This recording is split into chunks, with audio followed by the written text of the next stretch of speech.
we are, bottom of the Smash Mountain. I would like to thank my Patreon supporters over at patreon.com/bsmpod for continuing to support me and what I'm doing. Big shouts out to my senior producers. We have Ventus Official and my parents, mom, dad. Love you all so much. Thank you for the support. I am here tonight with Anchor, who we had on once before back in the beginning and went by Axis at the time. Lost the money match at Apex last year, but reborn as Anchor. And unlike Penn State Axis, you know, shouts out, Anchor had TO'd the Melee bracket over at Collision this year, and in fact just this past weekend, and already has the mental capacity to break it down and to debrief, to detox, to get into what was fun and not fun about the event and lessons learned, and are we doing this again? We're gonna try to hit all those things, but first and foremost, Anchor, thank you so much for coming back. I really appreciate it, and it's been a while, so it's nice to talk to you again. Yeah, thank you for having me. I really appreciate the opportunity. You call it an opportunity. Again, we're just vibing over here, but all the same, I do appreciate it. When I have somebody big on, it only helps me with getting on a few other people, but mostly what I know this to be true is that most people who say yes, I feel like they just in some way like me in a very small, very small way. So I consider it a compliment more than you being obligated to be on here. I'm very appreciative of you being on. We need to, I think, set the stage first, because of course you've been in the TO game for a while, and we interacted on Twitter briefly about this. There are people who might get their start doing online TOing, but there's a difference between running an online bracket and running an in-person bracket. There are, well, there's more than one difference. There is a big jump. You don't just go, I have a bunch of online people who also are close enough within a region to then transition into being in person, or there's already an in-person event that I'm also helping to TO, and I think I want to pitch in more than just helping to set up and tear down the setups.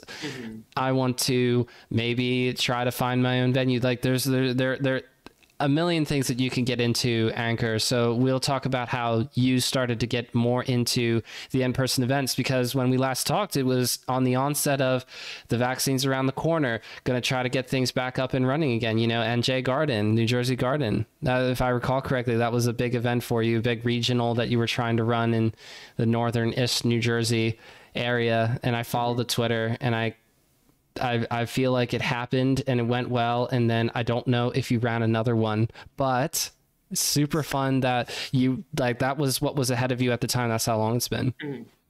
Yeah, no, it's been a while. I think we last talked after the Alston Melee Bender, which was early 2021, I want to say. So that was an online event, and since then I jumped back into offline TOing. I only had like a couple of locals and a regional pre-pandemic.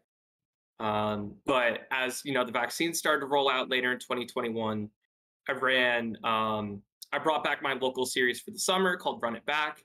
We had Ultimate and Melee tournaments hit about, I think at our first tournament back, we hit 100 entrants between both games. We hit our cap, which was really awesome.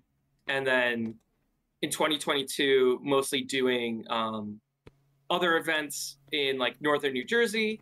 You know, I have a venue there now. Thank you, Fuzzy Pixel, for giving us the venue.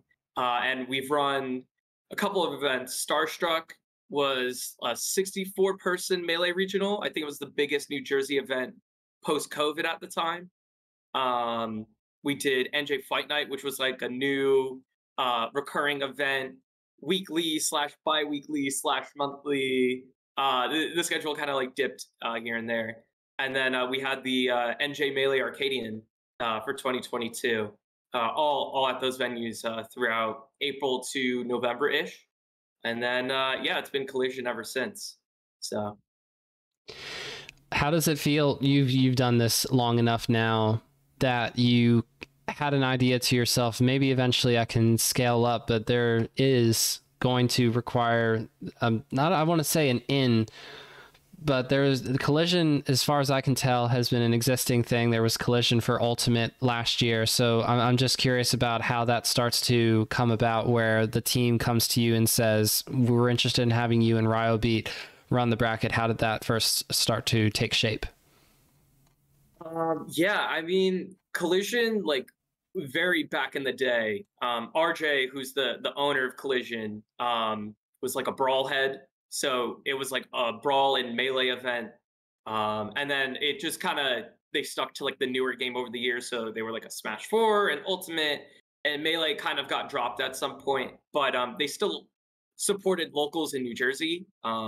Big Tasty, who was he's retired as a TO now, but for a long time held down a lot of the events as a TO in Jersey, and he worked with Collision to run Melee at locals and whatnot. And so it was actually at Starstruck in April of 2022, you know, maybe a couple weeks after Collision that year. Big Tasty kind of comes up to me and he just says, "Oh, like just a heads up, um, Collision next year is interested in adding Melee back, and they have you on your radar as someone who would be able to run that bracket." So that was like a big shock to me. It was really awesome to hear because running a major is something I've wanted to do for a long time, and having that opportunity would be something I thought would be really cool. And I was also told Nico, Ryobeat, that they would also work with me in that process. And Nico is someone I've worked with a lot before on what's it the I think it was the Minneapolis net play charity event that raised money for different Black Lives Matter charities. Also working with them on nightclub and like function, helping like here and there. So being able to work with them on a big major like this was really awesome. There's a saying, let's just get you involved, and you didn't have to necessarily do the work of. So Collision, we got to add Melee in. I don't want to say that's how it goes. Sometimes I think Collision and Major Upset are example of two events that in my mind have origins more running the newer Smash games, and then they find somebody out there that they believe is capable and willing to give Melee the love that it requires. Because if you say we'll do Melee best of 3 until top 3 or however in between, everyone who does decide to attend, it won't be any of the big dogs, and then everyone else who attends is like, oh, this is kind of unfortunate, don't feel important now, because that's how Melee players are. If you're not giving them something that gives them the impression of, we care that you're here. A Genesis having nearly 1,000 plus entrants, excuse me, having best of 5 begin in round 2, I thought was already insane. And then hearing for a Collision, all best of 5, right? So that makes everybody in the Melee sphere go, ooh, I want to go. And of course, this is a great location. Maybe there were some tweets. I think I was reading, I want to say Grabs, like write up about going to the tournament. But the point is that it's very close to New York City. It's very close to Philadelphia. Even people from Baltimore and other parts of New York, from Connecticut, everybody can come together because it's centrally located. It's well done for a central location. Oh, by the way, shouts out to A Horse Who Can Drive in chat. I wanted to give a shout out because I also talked to Dawson recently, and a horse who can drive is a student of Dawson, so that's kind of cool. There's some connections here for me. Okay. Mm-hmm. Yeah. No. Yeah. I think that going off of what you said with like giving Melee the care that that players want. Collision up front at the beginning was very much like, we want to bring in Melee TOs so that we do this correctly. And during the whole process of working with RJ and Grayola, who are like the two head Collision like members, right, in Collision staff,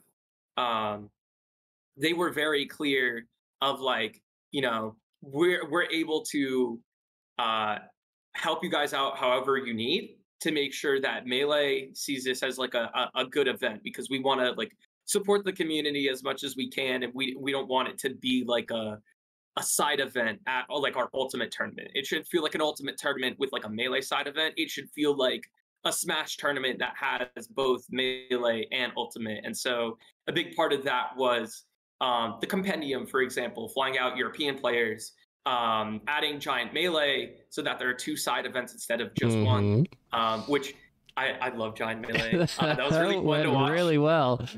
Yeah.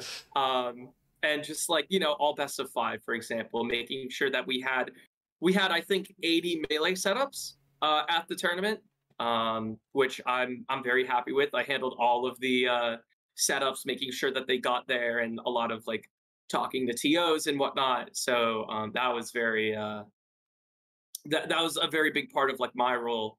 But just making sure that Melee was appreciated at Collision. So.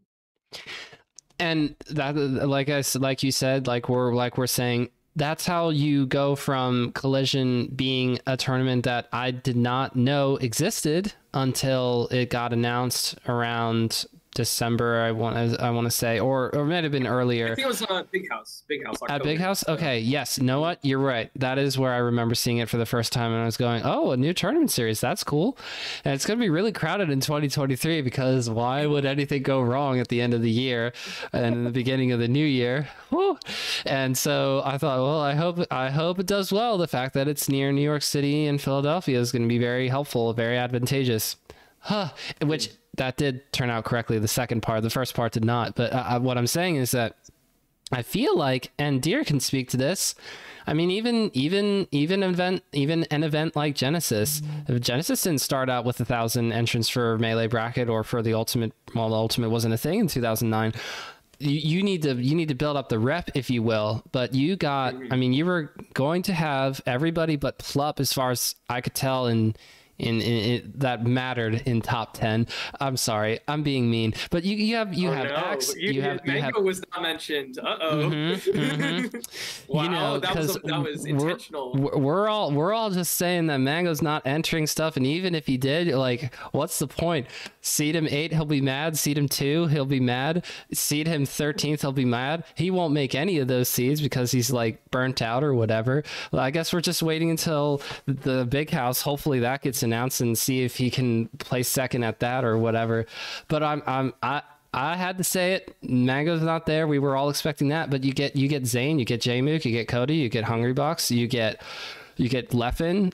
This is so cool, and I, of course, you're giving credit to Wheat and Melee Stats, but who was doing all the work to get those European players over to Collision, right? So I know I don't want to undercut what the value of Melee Stats. I do love Melee Stats, I promise.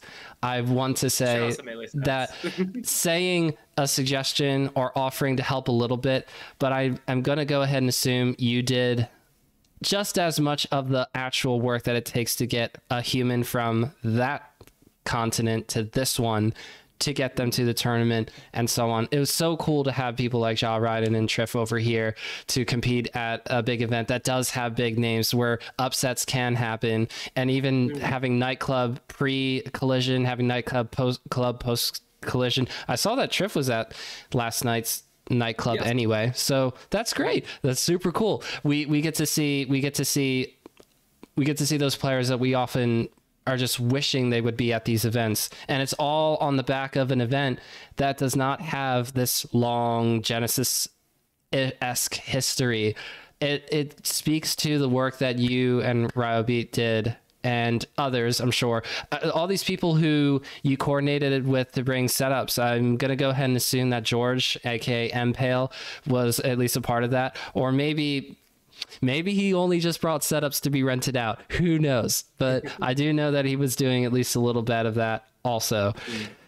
So that's a congratulations to you. What would you say when you're looking back on it right now? We'll talk about more of like actually being there in person, but when you're looking back on it now, the work that you did in advance of the tournament, do you feel as if what you hoped to come true going into the event? When you look back on it now, did it meet your expectations, or do you feel otherwise? That's a really good question, because it's something that I really thought about during the event and also after the event. And it's still something I'm kind of processing. I really thought it would be like bigger, I guess. Like I thought it'd be like a bigger thing of like, wow, this is like a whole major. This is like a 3-day event. Like that's a big deal. And like I put all this effort in, and it's not that like any of that effort felt wasted, so to speak, or it didn't feel fulfilling. It just I don't know. I walked away from it and I'm like, yeah, that was like a big tournament, and I don't know. I think what helped a bit was Sunday, because like there's a lot going on, like Saturday and Friday. Like Saturday, we went from 500 people to 32 people in all best of 5, which is a huge accomplishment, and that's something I'm really proud of. But it kind of just felt like, oh yeah, you just like run a couple pools, you have volunteers helping you out, and it's the same thing as like a normal tournament. But I think top 8 showed kind of the scale, especially like grand finals, sitting in the crowd and hearing the conflicting chants between Zayn I love and that. J-Mook. That was awesome. That was like a part of like, damn, this is like a big thing, like people are invested, like people, from all over, like Europe and all over the States, and beyond, like attended this event, and they're all here and we're sharing this moment, and that's really cool. I feel like Zayn is always set up eternally to be the person who we gotta beat, because I don't know how that happened actually, because when you talk to Zayn, or when you're, I mean, on the rare occasions that he's streaming and doing the Zwan or Don't Test Me, I feel like Zayn's a really cool person and has a nice little personality going. I love the GJ Melee stuff that he's on. And why are we just always eternally rooting against him? And it's not like as if he's won as many tournaments as a Hungrybox or an Armada, a Mango, but we're all just going, let's go J-Mook. But I love that there seemed to be some real energy for Zayn in the venue. Would you agree with me, since you were actually there? But from the stream, yeah, I was going, yes, finally, because I sometimes I root for Zayn just because I feel like Zayn needs this one. I feel like I'm the only person who's actually interested in seeing Zayn win this tournament. Not because I'm like a Zayn super fan, but I always go like, look, we are at Pound 2022 and people are not rooting for Zayn actively versus Hungrybox. Why are all the old kids screaming the loudest? Yeah, that annoyed me so much. SmashCon too. I think that happened at SmashCon too. I was just like, wow, they're like, people are cheering louder for HBox than Zayn. The disrespect. I think that why people like kind of root against him is he's like the number one. He's like the consistent player. I think I heard a stat of like, I don't know how long it's been, but at least the past year, he hasn't placed lower than like 5th, which is crazy. And he's like the world number 1.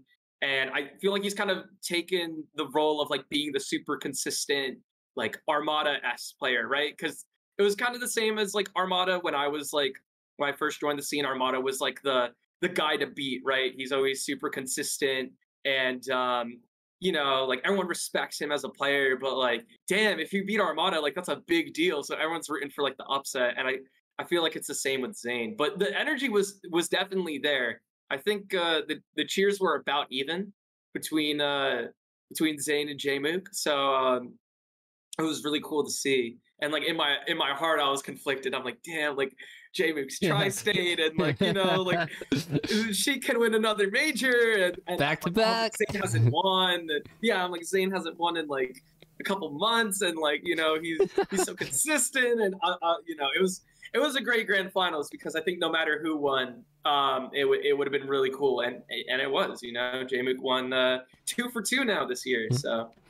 It was super special to witness that from Genesis, seeing him win that event, but then watching this from home. And I think I was locked into the stream. It's tough on Sundays for me during most of the day because it's a big family day for us. But then when the kids are in bed, when Jen, my lovely wife Jen, is in bed, and I go, okay, the Melee bracket's still on. Let's pull it up here. Okay, we're loser semis. All right. Okay. And I feel bad about the fact that I have not been able to watch a ton of these tournaments leading up to a certain point, right? But I'm doing what I can anyway. By the time Jmook 3-0's Cody, I'm pretty much just thinking to myself, wait, slow down. Zane is also really good at this game, and I would be really happy to see him win an event. And I don't know how this is going to go because Jmook just played a bunch of Foxes. What's to say that he's not going to be able to adjust right away to a Marth? Oh no, that's a fast 3-0. Never mind. FD, no big deal. Okay, I guess Jmook's just gonna win this now. But then Zane wins the first 2 games of the second set, and now I'm going, wow, this is crazy. Brandon making the call of a lifetime on this whole you 3-0 me, now I'll 3-0 you, and looked like it was gonna actually happen. And so that's when the magic starts, because Jmook finally takes a game in the second set, and everyone in chat, everyone in the venue seems to all be thinking the same thing and saying the same thing. That might have just been a really bad thing for Zane, and which it turned out to be. But I think the reason why I've watched this set, it's been 5 times, grand final specifically, is because of the crowd. And I think a lot of nightclub people being there, and they always like to get loud anyway. You got Etost, and he's always going to be loud for Jmook. Etost and Yokai Nels in the front row, you know? Yeah, going back and forth, exactly. And I love that. I think makes it even more watchable than it already is. It already is because of the amazing melee that you're seeing, but sometimes it's not. There doesn't seem to be a ton of energy in the crowd, so you know, I try to bring the juice a little bit when I'm there in person, unless I'm filming, which I don't want my voice to like out loud everybody else's when I'm capturing footage. You know, you get it. But other than that, I'm whooping, I'm cheering, I'm trying to get excited, because I think when you feel that energy, all of a sudden it becomes an even more amazing viewing experience for people at home. They just kind of feel like they're there. That was like so clear to me that I was not there, but I felt like I was there. There's just not a lot of tournaments where you're watching and you from home feel like, oh, I'm there. But when you were watching that's me thinking to myself, oh, I feel like I'm there now, which was so great, so amazing of the crowd to bring the juice that much. I think it got everybody really energized in chat, not just me. Yeah, no, I'm really glad to hear that you know, a tournament that I was involved in had that kind of impact on other people. Because like when I watch other tournaments, like the first tournament I watch is it was Royal Flush back in 2017, also in Jersey. And I didn't know like much about Melee at the time, but like you see Mango pop off and the crowd rush him, and like, you know, you just feel like you're there, you know. And like that's that kind of experience that I want to bring with my events to other people. So I'm glad I can do that in some way. Maybe the second rate New York and New Jersey and tri-state club can't bring home the win in crew battles versus Europe, but New Jersey, New York, Philadelphia, tri-state, we can bring the juice. I do believe that. I think having events like Function and Collision, and I guess Apex as well. Okay, I will include Apex. I just don't know if there will be another one this year, and that's neither here nor there, since I think I like Collision and Function more across all fronts anyway. The people who show up tend to bring the juice, so that's really cool. And you get to have that, but also make sure that everything leading up to that point is going well. Talk a little bit about this 500 to 32 thing for Saturday. I think I don't want to make a couple. I'm just going to make a couple of soul reads. I'm going to tell you that I'm trying to do that. I'm not trying to go off of information that I may or may not know. But the stream thing, you know, you get a stream queue going to try to fill that. But it felt like there was one stream at the most for Melee on Saturday. And even if that's not true, it also felt like that because the focus was we're going to top 32 and we're not going to go any further, because why do that? We could just push that off to Sunday and deal with the complaints about the schedule then, because we're just focusing on getting from 500 to 32 tonight and not like you didn't even broadcast all of the top 32 matches to begin with. So was that a big part of it? The fact that you didn't feel obligated to have a lot of top 32 matches on because, you know, those are good players all going against each other for top 8. Nope. Just make that Sunday and then run only one stream. Is that kind of part of the magic sauce? It's part of it. I think what helped was the quad stream. So there was a quad stream on. Oh BTS. yeah, silly. I forgot about the quad stream. Yes, I only got to watch a little bit of that. Please continue. No. Yeah, I mean, having one mainstream and then like 2 on the quad kind of helps because you're able to put like some of these matches on quad stream. And so, you know, if you have like, we had 8 pools running at a time, for example. So we were actually flying through our pools in terms of things were rapid.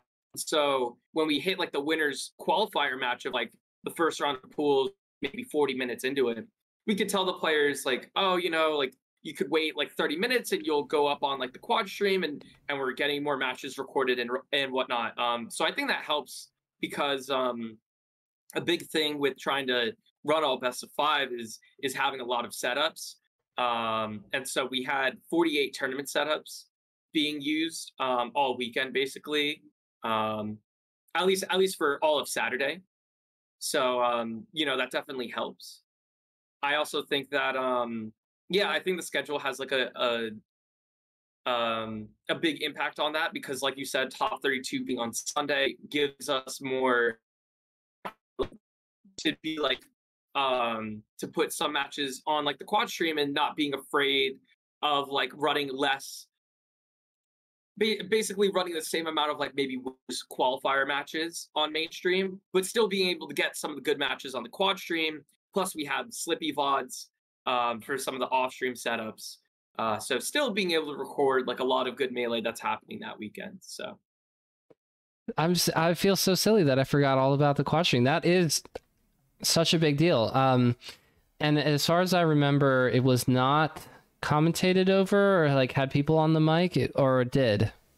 It did not. It did not. Because it was 2 Ultimate, 2 Melee, and they just kind of there was no like commentators.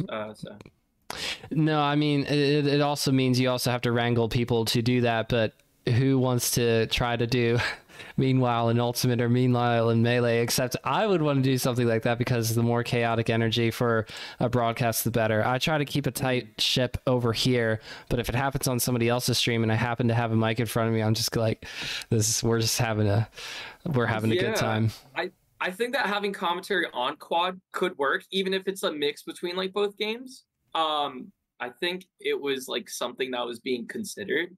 I just think logistically it's really difficult. You know, especially like having commentators who are knowledgeable in like both games, or that you have to have one Melee and one Ultimate, and like, you know, maybe they're not used to like working with each other, right?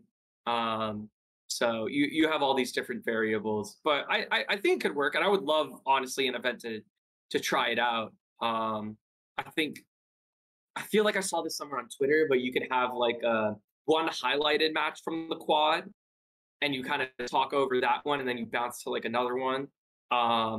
So like all these different ideas. I think with how early in development the quad kind of is, you know, being used out in the last couple of months, people are going to start changing the format and seeing what works and what doesn't. And I think it's really interesting. So one of the things that you had you didn't say verbatim, but you alluded to the idea that you felt as if everything scaled properly to where you didn't feel super stretched on Saturday, that you got to the end of Saturday, you got to Sunday and you go, was this a major? I mean, I feel like it was just kind of a big tournament, and that. So I want to hear about the decisions that you felt were most crucial to making sure that Saturday felt like, oh, this is big tournament, but still get it done, because it's not just a matter of having the right people to captain pools or to make those split second decisions that end up working out well when it comes to Oh, okay, there's got these multiple bracket things at once. Although having all doubles on Friday helps with the whole going back and forth thing, because for me, when I was captaining pools at Genesis, I'm going, I don't know where somebody is. And then I was told, oh, they're in doubles right now. And I go, oh, right. You could just But be in multiple brackets at the same time. Yeah. No, I think I think the scheduling definitely helped. I know people were not a fan of the scheduling, which I think everyone is aware of at this point. I mean, at least Collision is aware that top players especially did not like the scheduling, and that's getting fixed for next year. Which Fixed is how? obviously a good thing. Fixed how? How? How did they not like it? Or... No. Sorry, let me back up. How do you fix it? Because oh. I don't know. I feel like there's a couple of modes, but I still it's just, if you're having all doubles on Friday and you're doing no melee singles on Friday, then that kind of means you have to decide, well, how long do you want to play on Saturday? Do you really want to play for 14 hours? What do you want from me, kind of a thing? I think so. There were a couple of suggestions. And I don't have all of the answers either. I wasn't really involved with the scheduling for this event. Because it kind of scales beyond just melee. Right, exactly. It's all the events, all the brackets. Yep. But I think that it really comes down to number of setups and how much time you have at the venue, how many people are entering, and what your cutoff is trying to be, right? If we want to hit top 32 on Sunday, if we try to do top 8, then go up to top 8 on Saturday, then people have to play for longer. But I think a couple of solutions, some people recommended Shine pools. What Shine does is they have round 1 pools, and then right after they have round 2. So if you play in a 12 p.m. pool, you play at noon, your round 1 goes from noon to 2 p.m. and then your round 2 goes from 2 p.m. to 4, and then you're done for the day. There's issues with, not issues, but there's drawbacks. You need more setups. You need very tight scheduling, because you have to have a certain number of round 1 pools done by this point so that they can all play round 2 in the next wave. And I mean, yeah, it's just a lot of tricky things with what if people are entering multiple games, right? You have someone entering melee and ultimate singles, and they're projected to go round 2, that you have to have them DQ, and that's not a good time. So there's a lot of challenges that come with scheduling, and like I said, I don't have all the answers, but I think that players didn't like the long gap between having the round 1 pool and then the round 2, and it seems like players didn't like having 2 blocks for matches, having the 11 a.m. top 32, and then having that 4-hour break, and then starting top 8. So the 4-hour break thing is the most interesting equation, because one game, ultimate or melee, will have to take that 4-hour break, because no one's going to split between 2 streams. It's just not going to work. Plus, you're trying to have the venue on Sunday kind of focus on what's happening at the main stage anyway.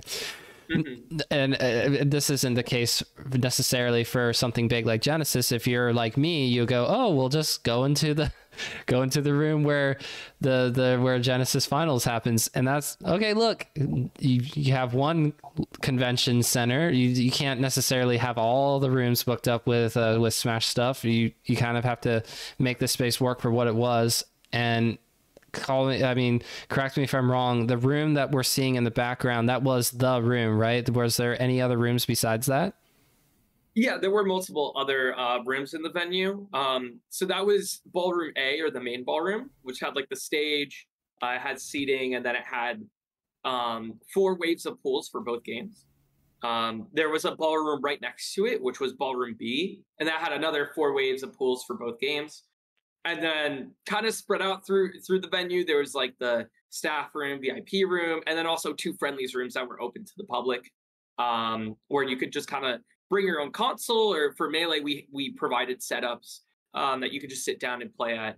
Some people brought PM, some people brought HDR, um, and like a whole bunch of other stuff. I mean, people brought like Mario Party, and Cool, 64 cool. games. Like, Ooh, they were Smash they were Remix. basically, yeah, no, they were just a bunch of like open rooms that you could kind of just like bring a setup into and do whatever really. So I think that was really cool. But like, yeah, it was there. The main ballroom that the finals were happening in wasn't the only room, I guess. It's where most people were, but some people were playing friendlies in other rooms and whatnot. So Sure. But on Sunday you can't split. You have to have somebody if you're going to do that format where you starting your Smash in the beginning of the day. And it doesn't help that of course it was not leap day, sorry. The time switch going to daylight savings time. That also was probably regrettable. Who's programming this calendar? Why'd you have it on this weekend? I don't blame Collision. I blame the calendar. That's a bad time for Smashers going into very important sets with an hour less of sleep. I see people tweet at midnight before the time switch even happens, and I'm going, it's 1 a.m. for you right now. It's not midnight. It's 1 a.m. Yeah.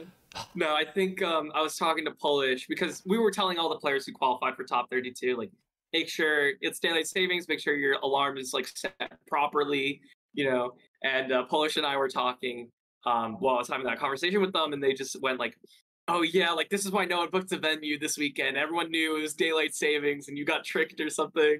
And I'm like, yeah, we got fooled. So yeah, it was definitely unfortunate, but I am very proud to say that no one in Melee top 32 DQ'd on Sunday. At least not for I think no one, but at least not for daylight savings reasons. Everyone was awake and ready to go. So I'm glad at the very least that we had no DQs. Woke up, said, okay, I'm not doing this, but not for daylight savings reasons. DQ me for other reasons. Yeah. Did somebody have the DQ out of Ultimate top 32? Yeah, I think I didn't double check, but I think either someone missed it or they didn't want to compete. Dang. I think there was one DQ, but I think at the very least we did a pretty good job letting people know. So that was good. That was one of my favorite things when I was done captaining a pool, just pointing it to the person who made it out of either winner side or loser side. Do you want to take a picture of this? This is your next pool. This at this time, at this place, at usually like I did pools on Friday, so I kept saying, it was like, it's tomorrow, not today, it's tomorrow. You should really take a picture of this. And they all said no, except for one person. Shout outs. Everybody else said no, I got it. And I go, okay, well, at least I told you. It's one of my favorite things because it's like, don't be late for your next pool. Oh yeah, for sure.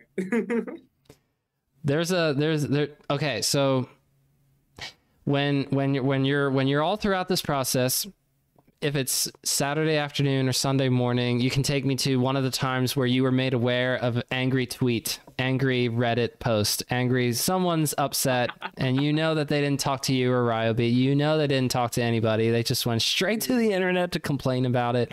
Was there one that got under your skin, or did you just deflect and say, not my problem, next? I mean, it was definitely tough to deal with throughout the weekend. I was kind of expecting people to complain. I wasn't sure what it would be about.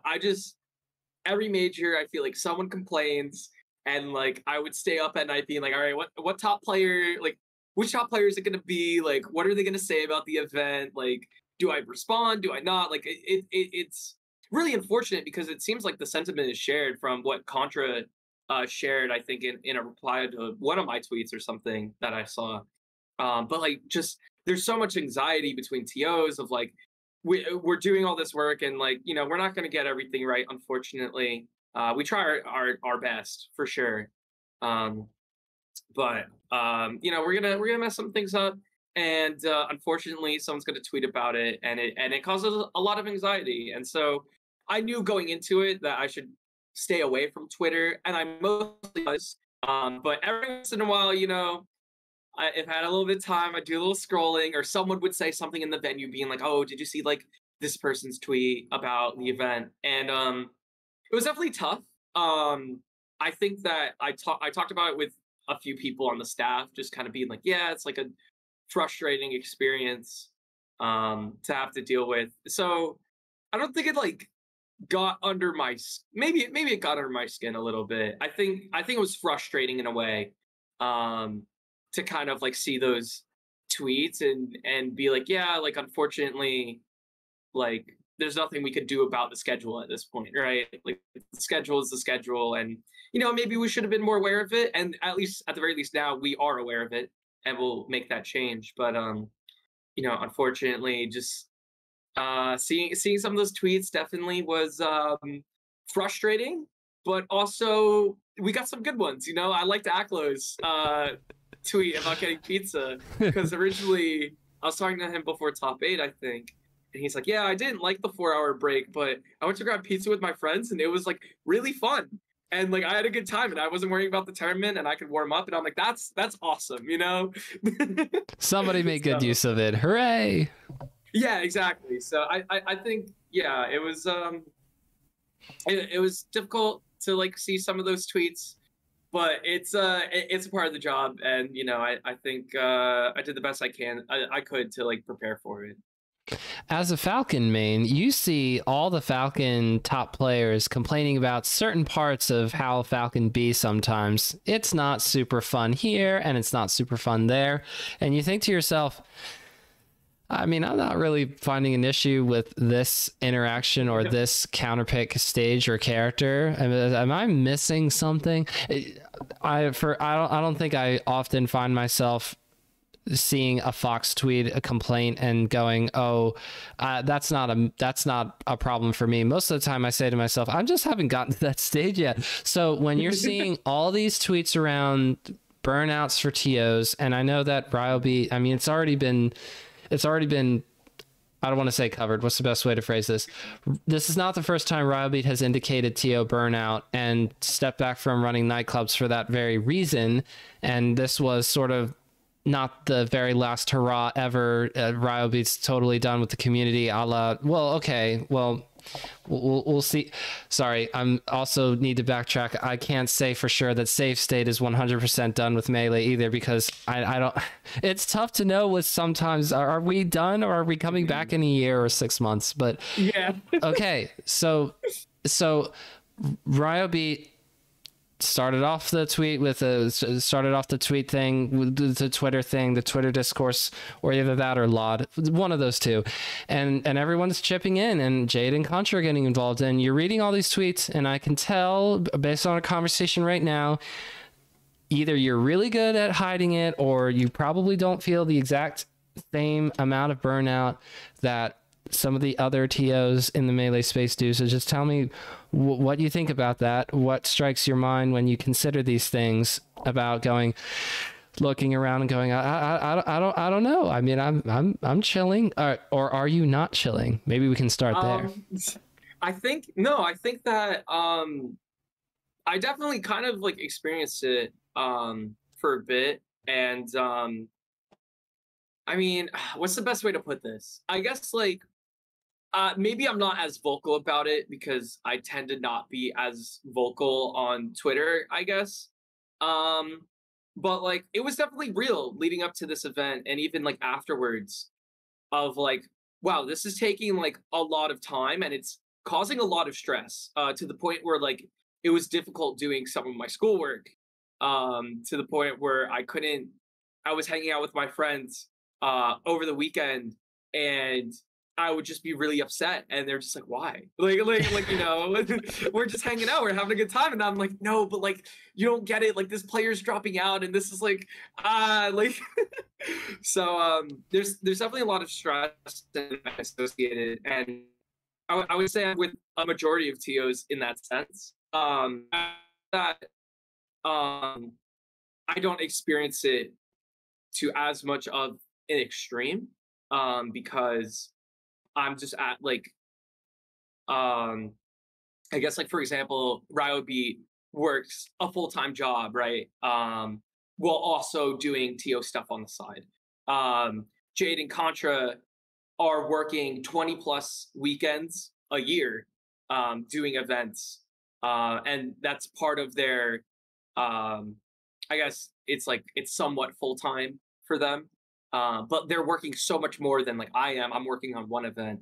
And so like, I think I can experience it as much to a degree because I have more freedom being a college student, being, younger, and only working one event. But it's very real, the TO burnout, because even like at the event itself, I worked 4 days in a row that were probably 14 plus hours. Like Thursday setup I was there from 9 a.m. until midnight, walking around, moving all the setups and everything. And then it was like a similar trend all weekend. So the event itself is very exhausting. And the work leading up to it beforehand, you have all these players DMing you questions and whatnot, and you're planning logistics and scheduling and everything, and it's a lot of work. And if someone offered for me to run a major in like a month or two, I would probably say no. I think I'll be back, but first of all, plan it in a month. Yeah, no, I don't know. I'm just throwing that out there, But like, I guess the point I'm trying to make is that I definitely need some time to like not TO or like think about that kind of thing, because like a collision has been a lot, so yeah, I think I just need some time. So do you feel right now overall proud and happy with how the event, or do you not feel proud of how it went? I think I shifted back and forth a little bit. At first I was like, I think I was always proud, but the sense of fulfillment kind of changed. Because at first I was like, I think I kind of mentioned earlier that like, was this really like that big of a deal that I made it up to be? Because it's just another tournament. Like it's a bigger tournament. Yeah. But it's another tournament. And so I was definitely proud of like what we accomplished in that weekend and all the work leading up to it. But at first I was like, like I don't know, like it feels weird that I'm kind of questioning like, is there more to it, or like could I have done more? But I think if I like looking back at it now, I'm pretty satisfied with like how things went, and I think if given another chance, I would do it, because I think we would improve on what we've done, and I think because it was like at least my first shot at like running a major tournament, there's going to be issues, and over time perfecting the event and what it could be and making it the best experience for as many people as possible is where the satisfying part comes in. So this is okay. So what I would think of if I were in your position would be, how did the last part of Melee bracket top 8 specifically turn out to be? Because if it turned out to be kind of bleh, I would have such a hard time caring about, even if the rest of the weekend went really well, because I'll be not known as the TO who ran the bracket that had kind of a bleh top 8. But somehow, to me, I would hinge a lot of my hopes and aspirations on how well top 8 actually turns out to be, because those are the moments that get remembered the longest in a tournament. We were talking about Royal Flush, which is in 2017, and we might not know who ran the bracket leading up to that point, and I mean, we could probably find out. You know what I'm saying? It was, I think it was Nintendo, and Reno actually made a tweet responding to Ryobeat's thing, mentioning that they ran part of the event. Let's go Reno, and let's go Nintendo. Yeah. That's cool. Yeah, that's cool. And so what we'll remember the longest, unfortunately for Reno and Nintendo, is that the, grand finals was so sick between Mango and Armada. So it's almost as if, for me, I think of it as I do the work that it takes to produce, in quotes, an event, produce, in quotes, the grand finals, the rest of top 8. How did that turn out to be? Turned out to be pretty good. I would be very happy with how an event went. Even if there are complaints and stuff, I would go, just watch grand finals, you'll get it. It was awesome. Or you should check out the winners semis match. Actually, that was even better. But it's tough if for me, I that's how I would think. But it's tough for you because you're already kind of getting that thing. It happens across other parts of life where the big event happens and you go afterwards. I was just like, don't know if everything that I put into it with my emotions paid off, actually, as it turns out, because life just inexplicably moves on. So many months preparing for this event, and now you're doing zero prep, zero work for it. It's all done. It's done. And now what? Kind of a feeling.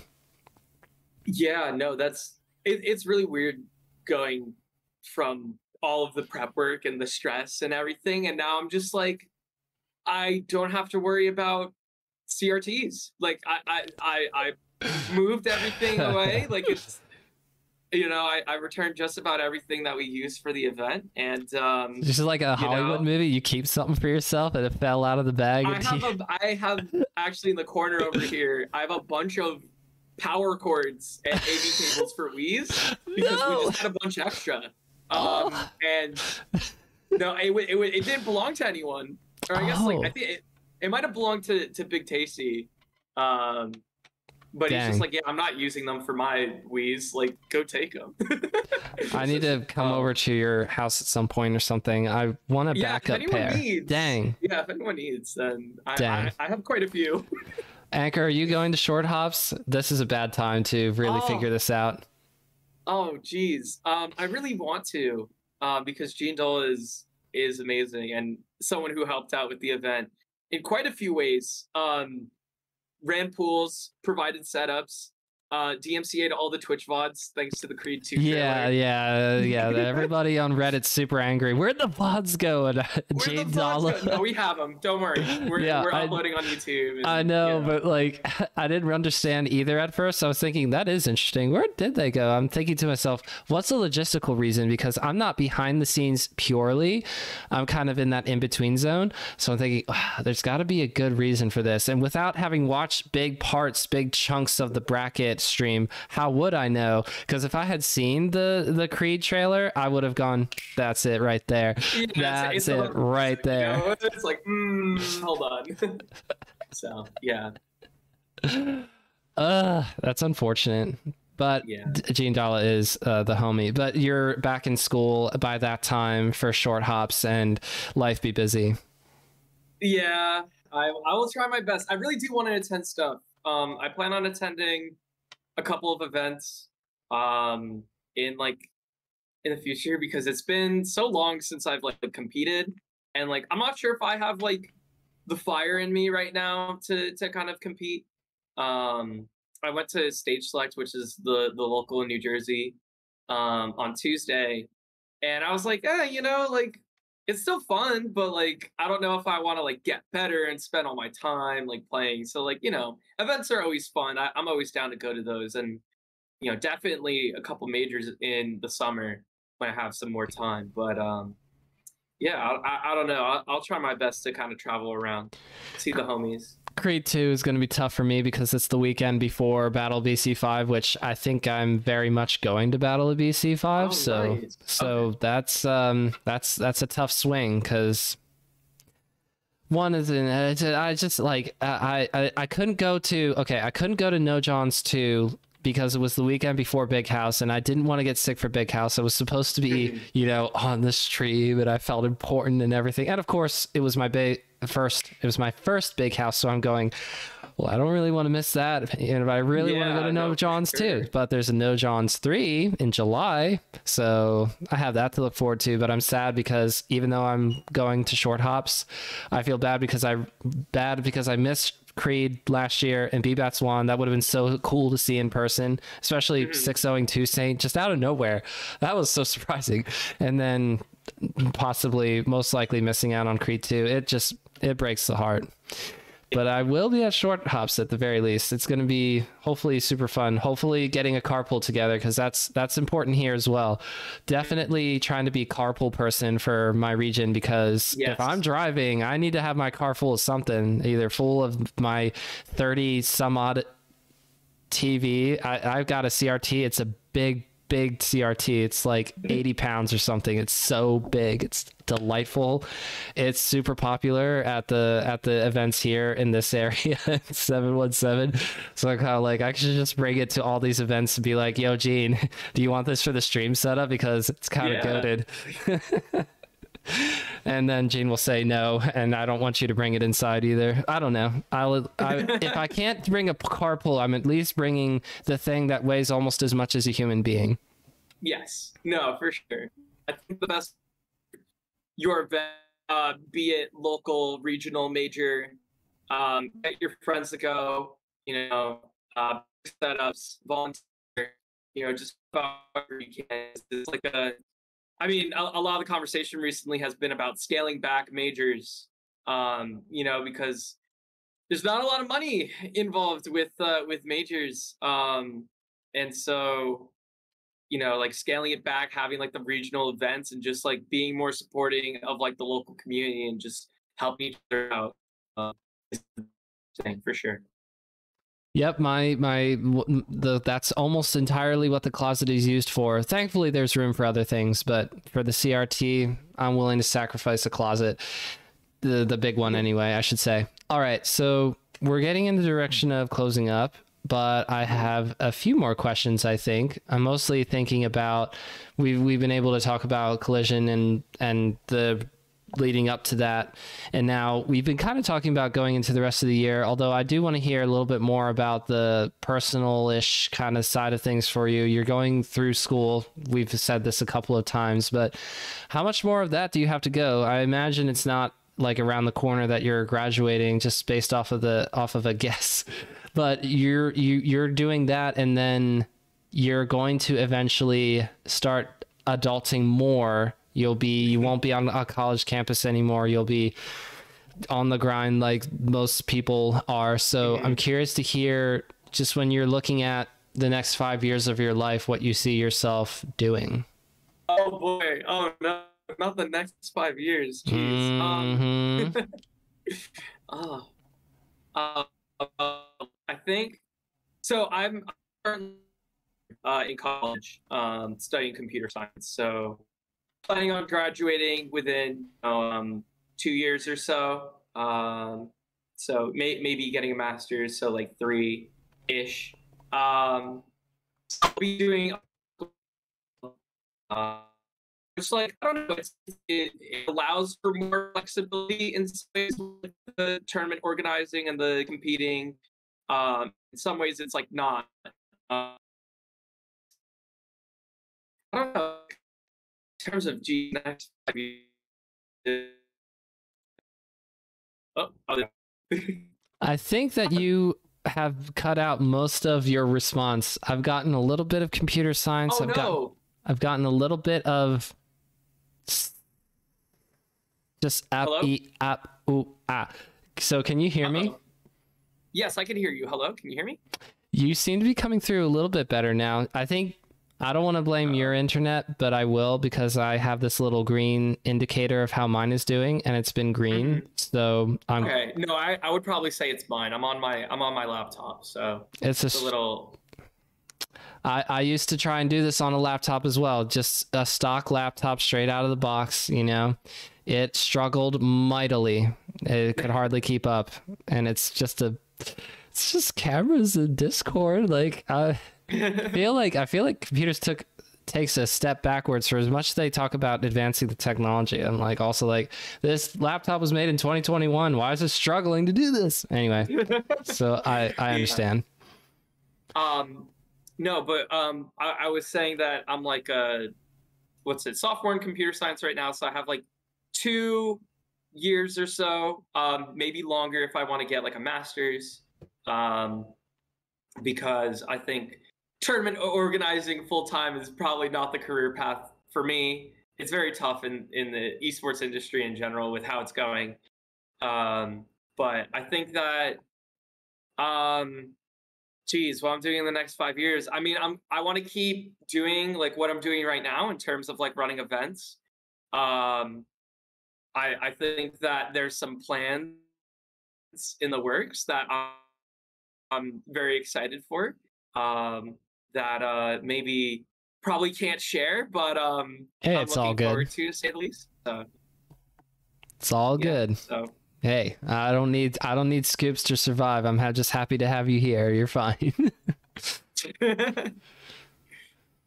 There's a lot of NFL free agency stuff happening at the moment, which the people like their lives just literally depend on it. And I just go, that seems like a lot of pressure. That's going to be a no for me. I'll just happily read the tweets and keep it moving. So you're still wanting to do this and then having the life career stuff, but I mean you're going into a job industry that seems to be fairly robust, not as if it's super duper easy to get in or anything, but based on your aptitude, I'm kind of struck by your ability to kind of just pull offers once you get to that point of working in your field when you're close enough to graduate.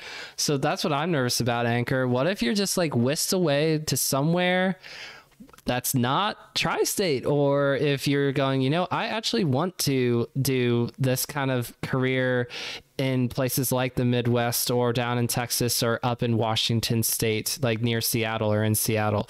I mean, what are you just kind of seeing yourself staying close to home, or do you kind of get swept away by the idea of I could do this a lot of different places, especially if you get an offer from one of those places? That's what I'm asking. Yeah, no, that's a great question because I think about it a little bit. I hold New Jersey, as much as people make fun of it, I hold it near and dear to my heart because I've grown up here my whole life. I think that it would be hard to pull me out of like the general northeast of the United States. But like, if the right offer comes along, maybe I do end up going somewhere. I really Overpay don't this know. Anchor. Sorry, go ahead. No, yeah, if the money's right, then damn, I don't know. Maybe I'll move pretty far. But no, I think I really like being being in tri-state, being in New Jersey particularly, and if I can help it, I'd like to stay in like the general area of tri-state. Um, whether I mean just for in general, I like living here, but also like the job offers in like the tech industry are pretty good, and also yeah, I mean having people in the Smash community who also live here that I get to see at locals and stuff, it's very nice. I hope that you do stick around, but the good news is that you're going through school just for like, just casually 2 years. I still, as an adult with children, I can't contemplate planning that far ahead. I am such a bad planner in that regard. One of the things about my lovely wife Jen taking on this new job and I'm the stay-at-home dad is that I'm supposed to think more about what I want to do long term, and I'm in 3 years I will be 30 plus years old because I'm 27 at the moment, and I'm going, I just don't care. This is tough. It sounds really difficult. I don't I cannot imagine. I just am not motivated by the whole like, where do you see yourself in a certain amount of time? I kind of care about growing myself for interacting with people close to me and raising my children to be as ambitious as they want, as kind as they want, or as loving as they want to be, hopefully a lot in all three areas. But especially being stay-at-home dad mode, I'm really happy just to hang out with my kids, and we learn stuff along the way, all of us. It's not just them learning math. Sometimes I'm relearning certain, like I've had to do some math like more recently because of the whole shopping thing, comparing rates, people be measuring by the ounce, but then the next store will measure it by the pounds, and I have to get out my iPhone so much to calculate this stuff. So that's what I'm saying with learning. So I'm learning as well. But I for somebody who you're in that position is very enviable, and also so not enviable. I'm so glad to not be in your shoes anymore, where you have this path that you're on that you can see far enough ahead to go, I'm still good with this, while also having the freedom to say, nah, we can also just pivot if we want to. Maybe I'm not feeling out the major. I just have to do more work and be in school for a little bit longer to do something else that actually sparks my passion.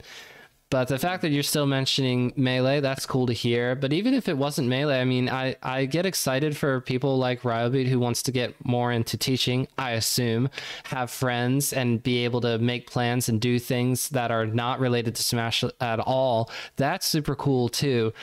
I just know that we'll miss having Ryobeat around more frequently, or if it's, I don't want to say that having Unsure kind of walk away from TOing is automatically a bad thing, because Unsure specifically found people to kind of bring up and make sure that they were going to take over once he stepped down. So it's cool that most of the time that seems to happen, that there's this funnel process. But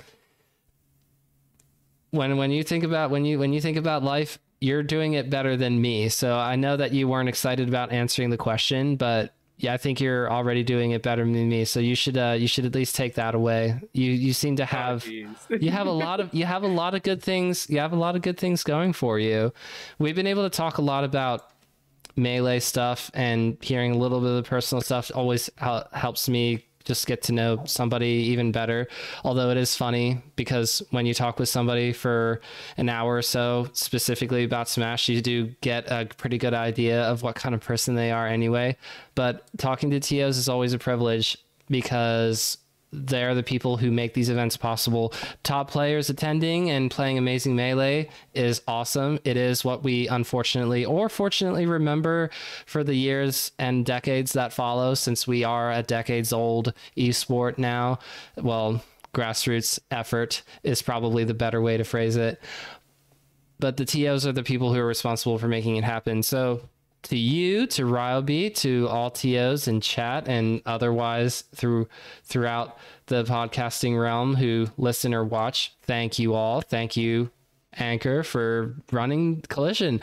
It's not lost on me that it is so not possible to do this stuff without somebody sacrificing many hours and what's the word? Oh yes, bandwidth, emotional bandwidth and otherwise, in order to make it happen for very little in return. You did it mostly for the return of, okay, that was a big tournament. I think that's one of the main feelings you're walking away with, but dang it, you did more than that. You did run a super awesome big event. So hear it from me at the very least. Yeah.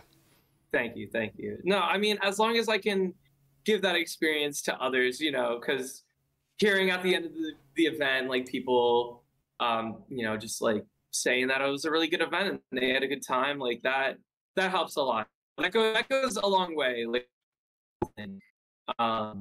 so important to thank your TOs, and just make sure that you know how much you appreciate them, because like I know. For me, it's really difficult to run like locals, for example, that happen every week or every other week. And unfortunately, one is possibly shutting down in a couple of weeks because the venue's closing in New Jersey, Stage Select. But I really appreciate. No, I know. I don't want to go back to the dark ages where there's like no New Jersey local. But Bambi and Keystone Light have been holding that tournament down for, I think, over 2 years at this point, and really like a spotlight on the New Jersey Blade community. So I really appreciate their work, and just make sure tell your TOs that. Absolutely.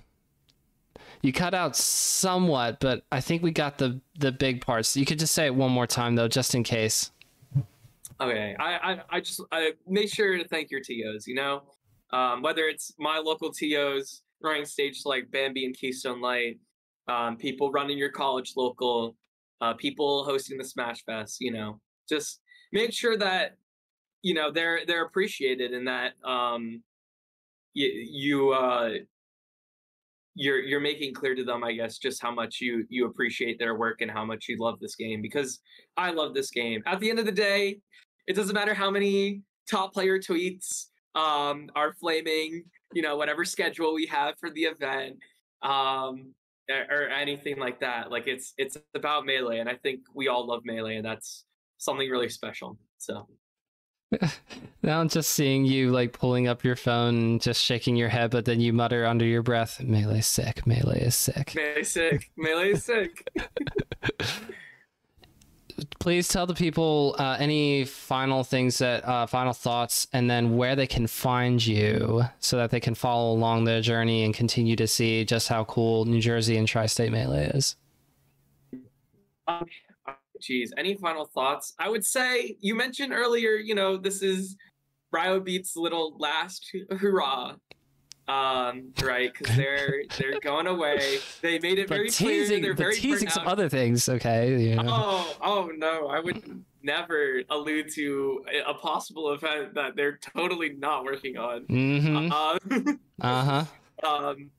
may have some things planned. Is all in the know about that. You could follow me at AnchorNJ on Twitter. You could follow at Ryobeat on Twitter. Shout outs to them. They did an amazing job. It was super fun working with them. I don't think I got the chance to really. I think Nico and I really balance each other out like really well in terms of our TO styles and what we're good at. It was great working with them. Who else? Follow at NJSSBM on Twitter. I think that's the ad. I'll figure that out while you keep going. Yeah, no, New Jersey Melee is sick, and we have hella lore. I can't believe I can't hundreds of people to traveling to Parsippany, New Jersey for a Smash tournament. Because I don't know why you willingly want Jersey.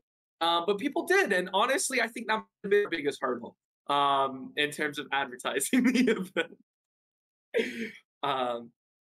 But yeah, follow at NJSSBN, and I don't know, support your locals. Go to your locals. Just kind of help out, volunteer at tournaments. I know, in the past, when I've gone to a couple of majors, I didn't volunteer because I'm like, I don't want to volunteer. I just want to like play and like have a good time. Volunteer.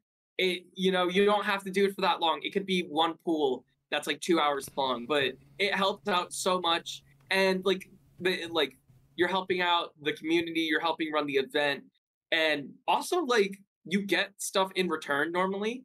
I know like for Collision, we gave people who volunteered like food vouchers. So they got free food. Yeah. They got some of their entry refunded for the event. Like, go help out. We're trying to help the community out, and in volunteering, you are also helping the community out, and it's very much appreciated. And it's not fun TOs and players as well. So. I'm not going to be on like the shortest list ever because a lot of people have been able to work with Jade and Contra, but because I ran 2 pools and I also did 2 blocks of like check-in. I wasn't at a desk. I just herded the crowds to the right place for 4 hours in the morning. But then in 4 hours, because there are 2-hour pools, so I did 2 pools in the afternoon on Friday of Genesis 9. I got to work with Jade and Contra. It's so cool.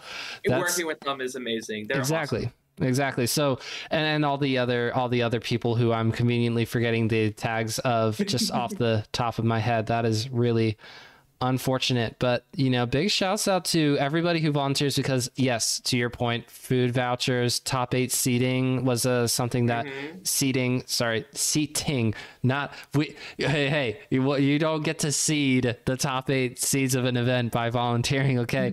I'm talking about being able to sit really close to the stage, like front row at Genesis 9 for me and for me, Firepuff 12 and Share Spurt for, putting in the time.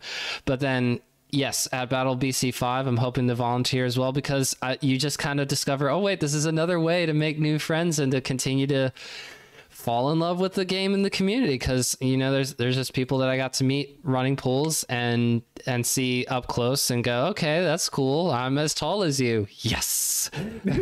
not feeling like everyone is as tall as JJM in my brain. It is a little disconcerting. It is a little disconcerting when you meet someone for the first time and you go, don't say they're short.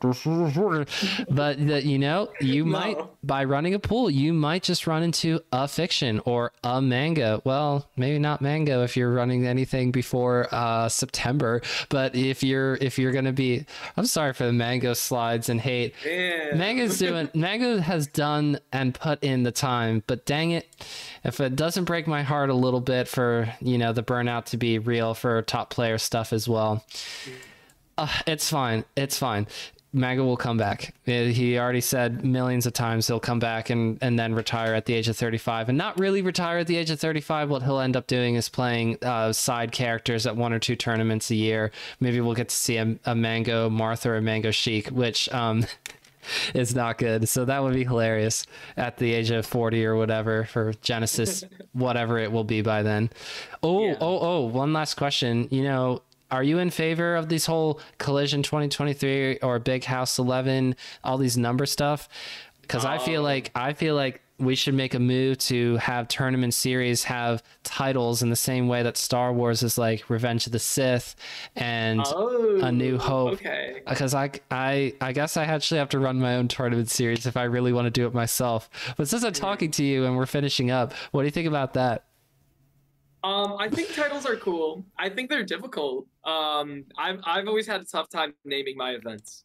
But that I don't know. I think any style can work. I think Genesis doing numbers and Big House doing numbers, you have like Genesis 9, right? Big House 10.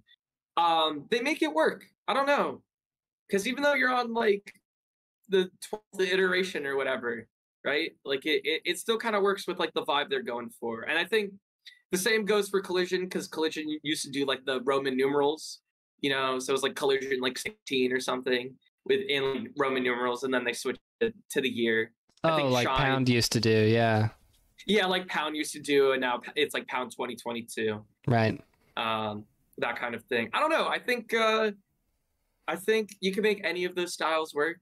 I think titles are cool. They're just difficult because you have to keep coming up with new names. Yeah, and that's tough. I'm really bad at it, so I only want to name one tournament. Like.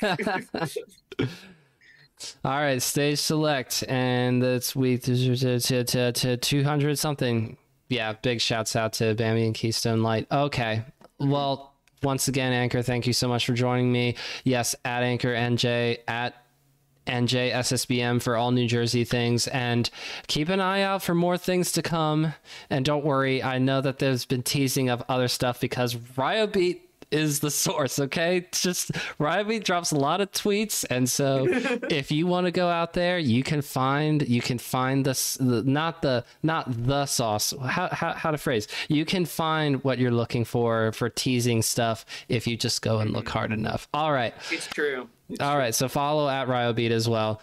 And to everyone listening to the podcast, you probably know where you're going to go. Just go down to the description below for all links, including at NJSSBM, at Anchor NJ, and then all the my stuff as well. So be around for the next time an episode of the podcast drops. It could be you being on the podcast because you reach out to me and ask to be on, or because I'm asking these cool people to be on and you go, wow, that's so cool, Jesse got that person. Or, wow, I've never heard of this person. Usually it's more of that. I've never heard of this person before, but I want to learn a new part of Melee. And that's always the exciting thing. Hopefully people just go, oh, so that's how these things come together. And that's who's in this region. And, oh, they play against Fiction all the time, Like, everyone should know who SF is because of how cool SF is. But if what you have to hear is SF plays against Fiction almost every local and gets trounced, Sure. Okay, we have your attention, but now you're going to find out how cool SF is. Thank you all so much for tuning in. We'll see you next time. Stick around, Anchor. We got to do the outro, but then we'll do the thumbnail right after that. Sounds good.